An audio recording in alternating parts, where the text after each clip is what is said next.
शुभ मिश्रा और आप सभी दर्शकों का अन्नदाता कार्यक्रम में बहुत बहुत स्वागत करती हूं।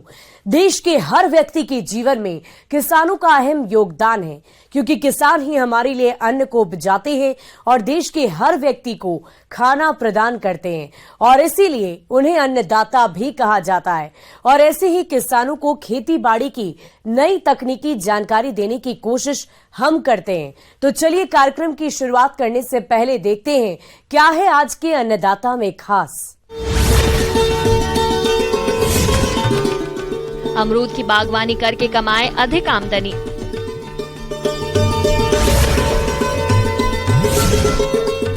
मिल्किंग मशीन से पशुओं का दूध निकालना हुआ काफी आसान।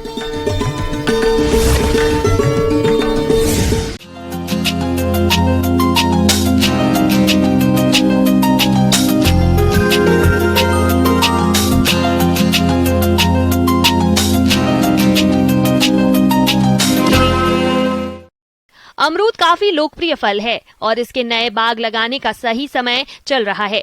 अगर आप भी अमरूद के नए बाग लगाने की तैयारी कर रहे हैं तो इसकी कौन कौन सी किस्मों का चयन करें और पौध रोपाई करते समय किन किन बातों का खास ध्यान रखें ताकि आपको अमरूद के बाग से अधिक फलोत्पादन मिल सके, इस बारे में जानकारी दे रही है डॉक्टर आराधना कुमारी।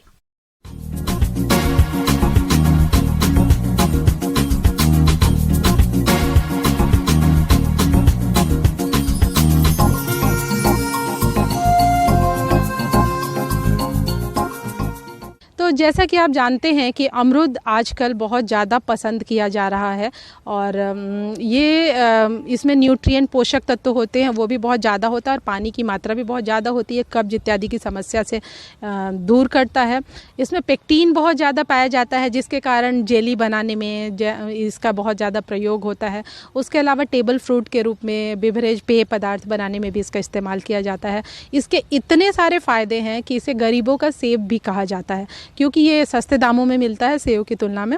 इसमें विटामिन सी जो होता है पर्याप्त मात्रा में होता है। उसके अलावा विटामिन ए, बी, लोहा, फास्फोरस, ये सब भी बहुत ज़्यादा मात्रा में पाया जाता है। तो इसके बारे में मैं आपको जानकारी देना चाहूँगी। अमरूद का बगीचा अगर हमें लगाना हो तो उसके लिए सही समय जो होता है वो जुलाई से अगस्त के महीने में लगाना उचित होता है। किसान भाइयों, अगर आपके पास सिंचाई जल की पर्याप्त व्यवस्था है तो अमरूद के पौधों की रोपाई फरवरी मार्च में कर सकते हैं और यदि सिंचाई की जल की समस्या है तो जुलाई अगस्त का महीना पौध लगाने के लिए सही माना जाता है। जलवायु की बात करें तो उष्ण और उपोष्ण दोनों तरह के जलवायु में ये लगाया जाता है, जो गर्म हो तथा शुष्क हो। भूमि के लिए विशेष ध्यान देने की बात है कि हर तरह की भूमि में अमरूद लगाया जा सकता है। अमरूद की बागवानी के लिए हर तरह की मिट्टी अनुकूल होती है, जिसमें हल्की से लेकर भारी और उचित जल निकास वाली मिट्टी सही रहती है। इसकी बागवानी 6.5 से 7.5 pH मान वाली भूमि में भी की जा सकती है। अमरूद की किस्मों के बारे में ये है कि इलाहाबाद सफ़ेदा, इलाहाबाद सुरखा, बेहद, कोकोनट, सरदार 4949 जो है लखनऊ, ये सब प्रमुख है। उसके अलावा कुछ किस्में हैं जो कि अभी बनाई गई हैं और बहुत ही अच्छी हैं, जैसे कि चित्तीदार, रेड फ्लेश्ड, ढोलका, नासिका, धारदार, ये सब किस्मों का आप इस्तेमाल कर सकते हैं। नर्सरी बनाना इसके लिए बहुत अच्छा होता है। नर्सरी किसी भी फल के लिए बनाना अच्छा होता है क्योंकि ये हमें समय की भी बचत कर देता है। उसके अलावा जो सबसे अच्छे पौधे होते हैं उनको चुनकर हम लगाते हैं तो हमारा जो आउटपुट होता है, हमारा जो फलन होता है, ये बहुत अच्छा होता है। तो बीज से भी नर्सरी तैयार की जाती है लेकिन वो बहुत अच्छे क्वालिटी की सब नहीं होती है। तो ज़्यादातर हम भेंट कलम जो इनार्चिंग कहते हैं उसके द्वारा हम इसके लिए नर्सरी बनाते हैं। हम जो गड्ढा बनाते हैं उसका ये ध्यान रखना चाहिए कि जब हम मेन फील्ड में लगाना है उसके 1 महीना पहले बना ले तो अच्छा होगा। पौध रोपाई के लिए गड्ढे का आकार 60 बाई 60 बाई 60 सेंटीमीटर रखें। गड्ढे की गर्मियों में खुदाई कर देनी चाहिए। अगर गड्ढों की खुदाई नहीं की है तो जल्द से जल्द खुदाई करने के 20 दिनों बाद प्रत्येक गड्ढे में गोबर की सड़ी खाद 5 किलो NPK 150 ग्राम की भराई करके पौधे लगाना चाहिए। अमरूद का जो पौधा होता है उसमें पौधे से पौधे की दूरी 6 मीटर तक अच्छा होता है, लेकिन आजकल सघन बागवानी भी की जा रही है अमरूद की कुछ किस्मों की, तो उसमें 3 मीटर दूरी भी जो होती है वो पर्याप्त होती है। किसान भाइयों, पहली सिंचाई पौध लगाने के तुरंत बाद और दूसरी सिंचाई तीसरे दिन करें। इसके बाद मौसम और मिट्टी की किस्म के हिसाब से सिंचाई करने की जरूरत होती है। जब आप पौधा लगा देते हैं तो आप एक विशेष बात का ध्यान रखें कि चूंकि बारिश का मौसम है तो जल की निकासी की सर्वोत्तम व्यवस्था होनी चाहिए, क्योंकि अमरूद का जो पेड़ होती है उसमें अगर जल भराव की स्थिति है तो वो उसको बर्दाश्त नहीं कर पाता है। तो निकासी की अच्छी व्यवस्था करें, नालियाँ बनाए रखें। उसके बाद अगर आपको लगता है कि खेत में थोड़ा भी पानी इकट्ठा होने की संभावना है तो आपकी जो अमरूद का पेड़ है उसके ऊपर बारिश के मौसम में मिट्टी चढ़ा लें, ताकि जो उसका तना है और उसकी जो जड़ है वो जो पानी है उसके डायरेक्ट संपर्क में ना आए। तो इस बात का विशेष ध्यान रखें। बारिश के मौसम में खरपतवार की समस्या भी बहुत आम है।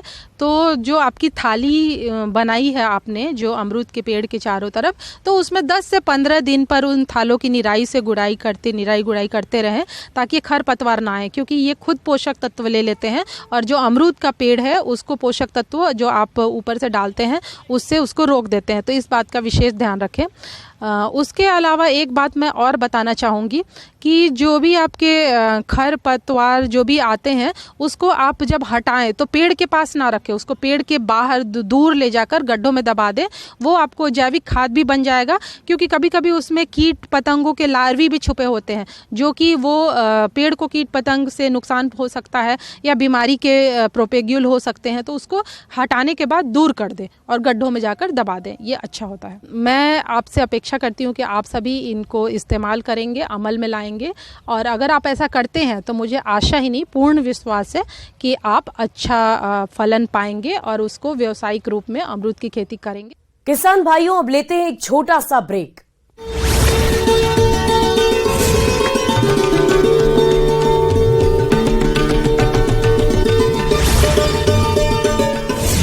Plus Grove viewers in Rajendra Gudha ने बड़ा बयान दिया। राजेंद्र गुढ़ा की बर्खास्तगी पर राजेंद्र गहलोत ने कहा कि सरकार की हकीकत को सरकार के मंत्री ने ही बयां कर दिया। सीएम अशोक गहलोत आज दोपहर 12 बजे प्रेस कॉन्फ्रेंस करेंगे। न्यूनतम आय गारंटी विधेयक पारित होने के पर रूबरू होंगे।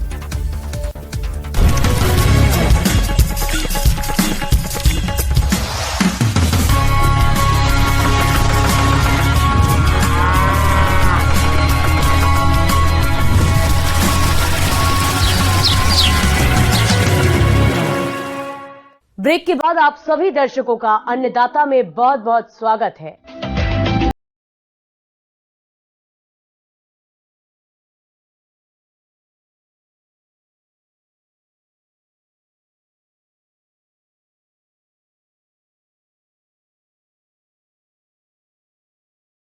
खेती बाड़ी के साथ डेयरी व्यवसाय भी काफी फल फूल रहा है। तो जो किसान बड़े पैमाने पर डेयरी व्यवसाय से जुड़े हुए हैं, उनके सामने अक्सर पशुओं का दूध दोहने के लिए मजदूरों की समस्या बनी रहती है, जिससे समय पर पशुओं का दूध नहीं निकाल पाते हैं। ऐसे में पशुओं के लिए मिल्किंग मशीन काफी उपयोगी साबित हो सकती है।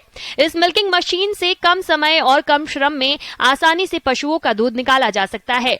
तो ये मिल्किंग मशीन आपके लिए किस प्रकार से उपयोगी है, आइए जानते हैं कृषि इंजीनियर अभिषेक कुमार से।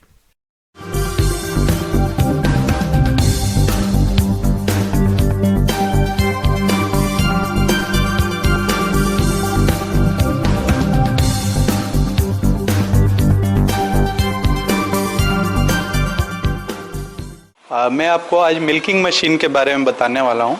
मिल्किंग मशीन का मुख्यतः कार्य है जो है हमारे पशुओं से दूध को ऑटोमेटिकली निकालना। तो उसका प्रोसेस पहले जानते हैं क्या क्या पार्ट्स होते हैं। तो उसमें टिट कप्स होते हैं और फिर वैक्यूम पंप होता है, आपका मिल्किंग लाइन होता है और रिजर्वायर होता है और एक पल्सेटर होता है। तो इसमें कैसे पूरी प्रक्रिया होती है इसे हम जानते हैं।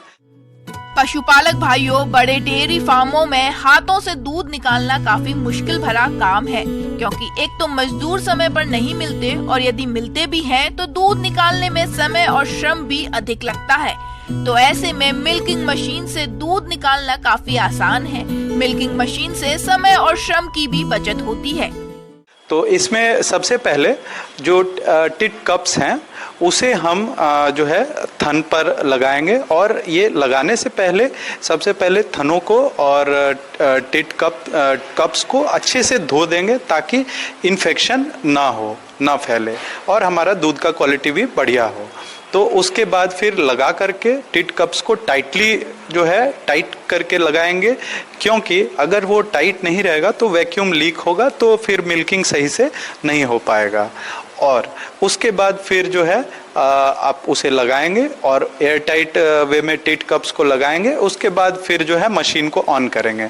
मशीन को ऑन करते ही जो है वैक्यूम बन जाएगी मशीन में और हमारा सारा जो है मिल्क जो है वो पल्सेटिंग मोड में आपके पशुओं से जो है मिल्किंग लाइन में जाएगा। मिल्किंग लाइन से रिजर्वायर में जाके स्टोर होता जाएगा। अब पल्सेटर का क्या काम है? पल्सेटिंग का ये काम है कि पल्सेटर जो हमारा कंपोनेंट लगा है, मशीन जो है ऑटोमेटिकली एटमॉस्फेरिक प्रेशर से वैक्यूम की ओर, वैक्यूम से एटमॉस्फेरिक प्रेशर की ओर बार बार वो जो है होता रहता है, वेरी होता रहता है। तो ये सारा जो है तरीका था। पहले टिट कप्स हमने लगाया वैक्यूम के बाद फिर जो है वो आपका दूध जो है मिल्क लाइन से होते हुए पल्सेटिंग मैनर में वो पहुंच गया मिल्किंग लाइन में, फिर रिजर्वायर में, और फिर हम मशीन बंद कर देंगे तो आपका जो है एटमॉस्फेरिक प्रेशर पे आ जाएगा टिट कप्स, जो उसे आप किसान भाइयों बहनों जो है उसे आप निकाल सकते हैं। पशुपालक भाइयों, मिल्किंग मशीन से दूध निकालने से लागत में काफी कमी आती है, साथ ही समय की बचत भी होती है और दूध में किसी प्रकार की गंदगी, धूल गिरने की संभावना नहीं रहती है। सबसे खास बात यह है कि पशुपालक के दूध निकालते समय उनके खांसने और छींकने से भी दूध का बचाव होता है और मिल्किंग मशीन द्वारा कम खर्च में दूध आसानी से निकाला जा सकता है। किसान भाइयों एवं बहनों को एक जो कुछ सावधानियां हैं जो जिन्हें ध्यान रखना है मिल्किंग मशीन ऑपरेट करते समय। पहला है कि वैक्यूम लेवल जो है बिल्कुल एप्रोप्रिएट रहना चाहिए। बहुत ज़्यादा वैक्यूम लेवल मशीन में सेट करने पर जो हमारे पशुओं को जो है नुकसान हो सकता है, इंजरी हो सकता है या डिस्कम्फर्ट हो सकता है, तो ये बात ध्यान रखेंगे। दूसरा, जो पल्सेटिंग रेट है उसे नेचुरल फ्रीक्वेंसी से मैच करवा के रखेंगे। जो नेचुरल जैसे बछड़ा जो है गाय का दूध पीता है, तो उस फ्रीक्वेंसी से पल्सेटिंग रेट को मैच कराने से आपका दूध जो एक्सट्रैक्शन होगा, जो दूध निकाला जाएगा पशुओं से, वो सबसे अधिक होगा। तीसरा जो है, आप सफाई करके रखेंगे, मिल्किंग मशीन की सफाई करके रखें, क्योंकि हम सबको पता है कि दूध में जो है बहुत प्रकार के अनेकों प्रकार के बैक्टीरियल ग्रोथ होता है, तो आप उसकी सफाई अवश्य करेंगे जिससे कि दूध की क्वालिटी पे कोई फर्क ना पड़े। और चौथा, जो टिट कप डिज़ाइन है वो अलग अलग थन और टिट्स के साइज़ के हिसाब से अलग अलग मार्केट में उपलब्ध है, तो आप करेक्ट टिट साइज लगाएंगे ताकि हमारे जो पशुओं को जो है वो डिस्कम्फर्ट ना महसूस हो। तो ये सारी सावधानियों का आप ध्यान रखते हुए मिल्किंग मशीन को चलाएंगे, ऑपरेट करेंगे। और इसी के साथ धन्यवाद। आगे और भी है खेती बाड़ी से जुड़ी हुई बहुत सी रोचक जानकारियां। यहां रुकेंगे एक और छोटे से ब्रेक के लिए।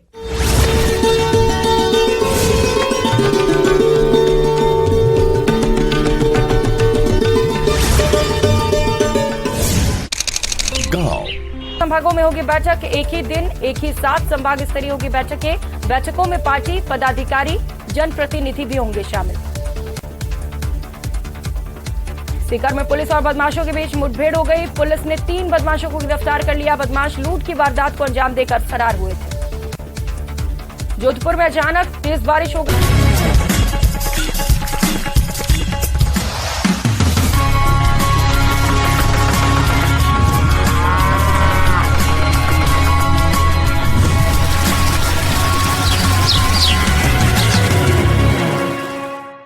ब्रेक के बाद एक बार फिर से आप सभी दर्शकों का अन्नदाता कार्यक्रम में स्वागत है।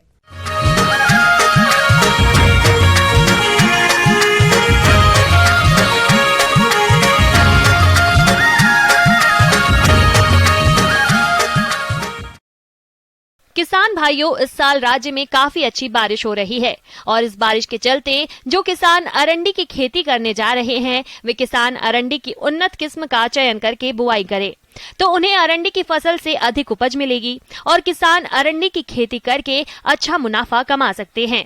इसी लाभ को देखते हुए यदि आप भी अरंडी की खेती करने जा रहे हैं तो आप किस प्रकार से करें अरंडी की उन्नत तकनीक से खेती, देखिए हमारी ये खास रिपोर्ट।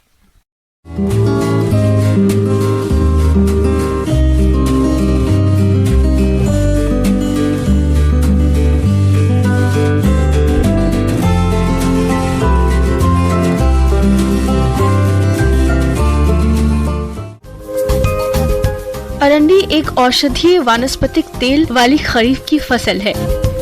इसका तेल बहुत उपयोगी होता है, लेकिन ये खाने के काम नहीं आता। इसके तेल का इस्तेमाल डाई, डिटर्जेंट, दवाएं, प्लास्टिक के सामान, सिहाई, पॉलिश, पेंट और लुब्रिकेंट बनाने में होता है, जिस कारण इसके तेल का अच्छा खासा मूल्य मिलता है। इसकी खेती अपने राज्य के शुष्क क्षेत्रों में प्रमुखता से की जाती है और इसकी खेती करके किसान भाई अच्छा खासा मुनाफा भी कमाते हैं। तो जो किसान भाई खरीफ मौसम में इसकी खेती करना चाहते हैं वे इस समय इसकी बुआई कर सकते हैं। किसान भाइयों, इसकी खेती बारनी, कम उपजाऊ और शुष्क क्षेत्रों में आसानी से की जा सकती है। वैसे तो अरंडी की फसल सभी प्रकार की मिट्टी में उगाई जा सकती है, लेकिन अच्छी पैदावार के लिए उचित जल निकासी वाली दोमट और बलुई दोमट मिट्टी सबसे अच्छी होती है। किसान भाइयों, अरंडी की जड़ जमीन में काफी गहराई तक जाती है, इसीलिए इसकी खेती के लिए खेत तैयार करते समय सबसे पहले एक गहरी जुताई मिट्टी पलटने वाले हल से करनी चाहिए। इसके बाद 2 या 3 बार डिस्क हैरो या देसी हल चलाकर खेत तैयार कर लेनी चाहिए। अब बात आती है खाद और उर्वरक प्रबंधन की। तो किसान भाइयों, खाद और उर्वरक काफी महंगे आते हैं, इसीलिए किसी भी तरह की खेती के लिए आप सबसे पहले अपनी भूमि का मृदा परीक्षण जरूर करवा लें और जरूरत के अनुसार खाद उर्वरक डालें। सामान्य रूप से जो किसान भाई मिट्टी की जांच नहीं करवा पाए हैं तो वे गोबर की सड़ी खाद 200 से 250 क्विंटल प्रति हेक्टेयर पहली जुताई के बाद खेत में मिला दें। इसके अलावा नाइट्रोजन 50 किलोग्राम, फास्फोरस 35 किलोग्राम और सल्फर 20 किलोग्राम प्रति हेक्टेयर देने चाहिए, जिसमें नाइट्रोजन की आधी मात्रा और फास्फोरस सल्फर की पूरी मात्रा बुआई के समय भूमि में डालनी चाहिए। शेष नाइट्रोजन को खरीफ फसल में डालनी चाहिए, इससे फसल की अच्छी बढ़वार होती है। किसान भाइयों, किसी भी फसल से अच्छी पैदावार लेने में उसकी किस्मों का बहुत बड़ा योगदान रहता है। तो अरंडी की सफल खेती के लिए आप इसकी उन्नत किस्में GCH4, GCH5, GCH7, Aruna, Varuna, RCH1, गोच 1, MRCA 409 का चयन करें, जिनकी उन्नत खेती करके आप अच्छा पैदावार ले सकते हैं। जहां तक बीज दर की बात है तो इसकी खेती के लिए प्रति हेक्टेयर 12 से 15 किलोग्राम बीज की आवश्यकता होती है। बीजों को हमेशा किसी प्रमाणित संस्था से ही खरीदें। किसान भाइयों, फसल को भूमिगत कीट रोगों से बचाने के लिए बीजों की बुआई से पहले उपचारित कर लेना चाहिए। इसके लिए कार्बेंडाजिम 2 ग्राम से प्रति किलोग्राम बीज को उपचारित करके बुआई करें। इसकी बुआई हल के पीछे हाथ से बीज गिराकर की जा सकती है। लाइन से लाइन की दूरी 90 सेंटीमीटर और पौधों से पौधों की दूरी 45 सेंटीमीटर रखते हुए बुआई करें। किसान भाइयों, इस मौसम में बुआई के बाद कई तरह के खरपतवार उगाते हैं। इनकी रोकथाम के लिए पहली निराई बुआई के 3 सप्ताह बाद करनी चाहिए। इसके बाद 35 से 40 दिनों पर दूसरी निराई गुड़ाई करके खेत को खरपतवारों से मुक्त रखना चाहिए। इसके बाद फसल की बढ़वार जोड़ पकड़ लेती है और खरपतवार दब जाते हैं। इस तरह आपकी फसल खरपतवार मुक्त रहकर बढ़वार अच्छी करेगी और ऐसे फसल से आगे चलकर किसान भाइयों को अच्छी उपज मिलेगी।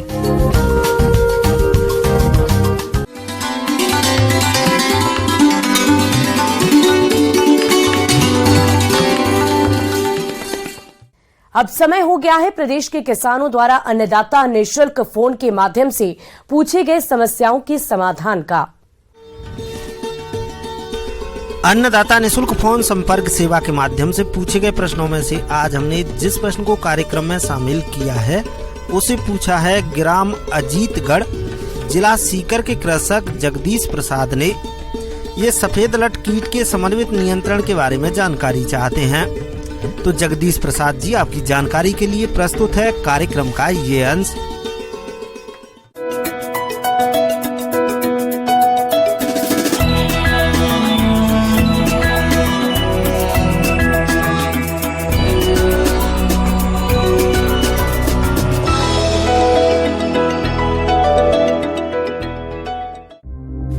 देश के अनेक भागों में सफेद लट की समस्या अत्यंत गंभीर होती जा रही है और शुष्क क्षेत्रों में तो यह पूरी की पूरी फसल को ही चौपट कर देती है, जिससे किसानों को बहुत भारी नुकसान का सामना करना पड़ता है। इसके भयंकर प्रकोप से कई फसलों की खेती पर प्रश्न चिन्ह लग गया है। बरसात के समय यह भृंग कीट सक्रिय होते हैं और जमीन में हजारों की संख्या में निकलते हैं। लट की पहली मोल्टिंग अर्थात आवरण बदली होती है और यह द्वितीय अवस्था में प्रवेश कर जाती है। इस अवस्था में यह लट सबसे हानिकारक होती है। वैसे तो यह लट बहुभक्षी है, परंतु यह मूंगफली, मिर्च, ज्वार, बाजरा और मक्का फसलों को अधिक नुकसान पहुंचाती है। कुछ दिनों बाद यदि ग्रसित पौधों को उखाड़कर देखें तो केवल मुख्य जड़ें ही दिखाई पड़ेंगी। बाद में यह मुख्य जड़ को भी बीच बीच में कुचलकर नष्ट कर देती है। प्रभावित पौधे पीले पड़कर मुरझाने के बाद सूख जाते हैं। राजस्थान में मूंगफली की फसल में इस कीट से 50 से 100% तक का नुकसान देखा गया है। एक लट अपने आसपास के करीब 5 से 7 पौधों की जड़ों को खाकर उन्हें सुखा देती है। इसलिए इनकी रोकथाम के लिए समन्वित कीट प्रबंधन को सामूहिक रूप से अपनाने की आवश्यकता होती है। समन्वित प्रबंधन उपाय। कहा जाता है कि उपचार से रोकथाम भला। जी हाँ, यह आवश्यक है कि समय रहते इस कीट का नियंत्रण किया जाए। इसके लिए मानसून पूर्व या मानसून की पहली वर्षा के साथ जब पौड़ शाम को बाहर निकलकर झुंड में उड़ान भरते हुए पोषक पेड़ों पर पहुंचे तो इन पेड़ों के नीचे प्लास्टिक सीट या चादर बिछाकर पेट्रोमैक्स के प्रकाश से रात को करीब 8 से 9 बजे लंबे बांस के डंडों से पेड़ की डालियों को हिलाकर पौड़ नीचे गिराए और उन्हें एक एक करके मिट्टी के तेल युक्त पानी में डालकर मारे या जला दे। ये क्रिया 4 से 5 दिन तक सामूहिक रूप से करें। इसके अलावा जिन पेड़ों पर पौड़ भृंग बसेरा कर रहे हों वहां नीचे घास या कचरा इकट्ठा करके जला दे, जिसे पौड़ भृंग नीचे गिर पड़ते हैं। फिर इन्हें एकत्रित करके नष्ट कर दे। यदि खेत में पेड़ों की संख्या अधिक हो तो वर्षा के पहले पेड़ों के ऊपर से नीचे की ओर अच्छी छटाई करें। केवल 1-2 पेड़ छोड़ दें, जिससे उस पर भारी संख्या में पौड़ पहुंचे और कीट नियंत्रण आसानी से किया जा सके। इस कीट के पौड़ भृंग प्रकाश पर अधिक आकर्षित होते हैं, इसलिए रात में इन पोषक पेड़ों के पास प्रकाश प्रपंच लगाने चाहिए। रात 7 बजे से 10 बजे तक प्रकाश करने से पौधों की प्रकाश प्रपंच में फंसने की अधिक संभावना होती है। बाद में उन्हें नष्ट कर दें। इसके अलावा भृंगों के नियंत्रण के लिए दिन के समय 0.2% मोनोक्रोटोफॉस का छिड़काव पोषक पेड़ों पर करें। कीट के भृंग नियंत्रण के समय यह ध्यान रहे कि किसानों का यह प्रयास सामूहिक रूप से होना चाहिए, अन्यथा भृंग का प्रभावी नियंत्रण नहीं होगा। इस लट के प्रभावी नियंत्रण के लिए गर्मियों में मिट्टी पलटने वाले हल से जुताई करें, जिससे कि इस कीट की प्योपा और सुंडियां बाहर आ जाती है और उन्हें पक्षी खा जाते हैं। हमेशा अच्छी तरह से सड़ी हुई गोबर या कंपोस्ट खाद खेतों में डालें, क्योंकि इनके भृंग ऐसे जगहों पर अंडे देती हैं। मूंगफली वाले क्षेत्रों में जहां पर सफेद लट की समस्या अधिक हो तो वहां 1-2 साल तक ग्वार, अरहर, तिल और लोबिया उगाएं, क्योंकि इन पर सफेद लट का असर कम होता है। गन्ने की जड़ें गहरी होती है, इसलिए उस पर भी प्रकोप कम होता है। किसान भाइयों, यदि आप इन बताए गए उपायों को अच्छी तरह से अपनाते हैं तो न केवल आप सफेद लट का नियंत्रण कर पाएंगे, बल्कि आप फसलों से अधिक पैदावार भी ले पाएंगे।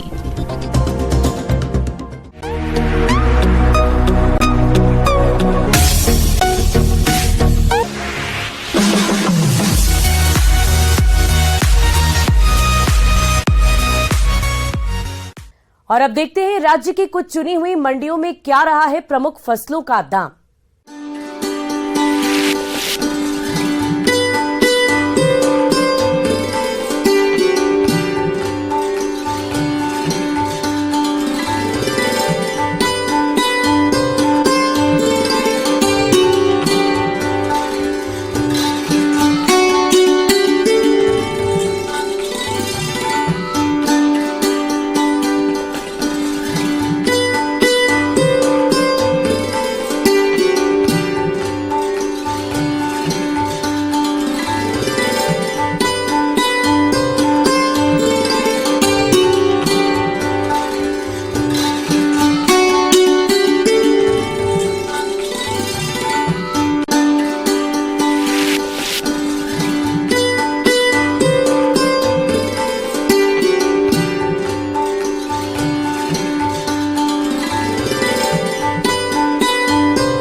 किसान भाइयों, कृषि संबंधित समस्या और सुझाव के लिए आप हमें इस पते पर संपर्क कर सकते हैं। प्रोड्यूसर अन्नदाता news 18 Rajasthan, Ramoji film city, Hyderabad 501512। साथ ही आप हमें ईमेल भी कर सकते हैं। हमारा ईमेल है p18annadatarajasthan@nw18.com। इसके अतिरिक्त आप हमें निःशुल्क हेल्पलाइन नंबर 180088921663 पर सोमवार से लेकर शनिवार सुबह 10 बजे से शाम 4 बजे के बीच संपर्क कर सकते हैं। अब समय हो रहा है आपसे विदा लेने का। कल फिर मुलाकात होगी। फिलहाल इस कार्यक्रम में अभी के